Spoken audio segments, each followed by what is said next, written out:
21শে ফেব্রুয়ারিতে যারা আমাদের উপরে আল্লাহ প্রদত্ত আল্লাহর নিয়ামত ভাষাকে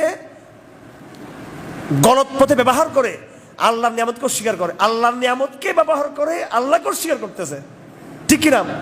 বাংলা ভাষা কি রবীন্দ্রনাথ ঠাকুরের, জীবনানন্দের, মধুসূদন দত্তের, বঙ্কিমচন্দ্রের, ঈশ্বরচন্দ্রের, শরৎচন্দ্রের?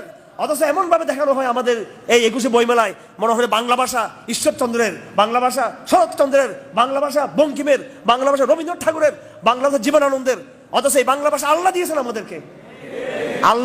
আল্লাহ প্রদত্ত নিয়ামতকে ব্যবহার করা হচ্ছে আল্লাহর বিরুদ্ধে হাতিয়ার হিসেবে। বলা হচ্ছে আমি আগে বাঙালি পরে মুসলমান, যে বিশ্বাস করবে সে কাফের। সে কথা ঠিক কিনা? সে কাফের কিনা যে বিশ্বাস করবে? এটা যে বিশ্বাস করবে না বুঝি বললে সেটা তারপরও এখানে সে তাবিল গ্রহণযোগ্য হবে কিনা কথা আছে, জানি না। হ্যাঁ, এখানে বিভিন্ন আলাপ আছে। যে বিশ্বাস করে বলবে যে আমি আগে মুসলিম না, আমার পরিচয় আমি বাঙালি, পরে আমি মুসলিম, তার ঈমান থাকবে? সেই ঈমান ভাঙ্গার কারণ সমূহের মধ্যে একটা কারণ সে লিপ্ত হয়ে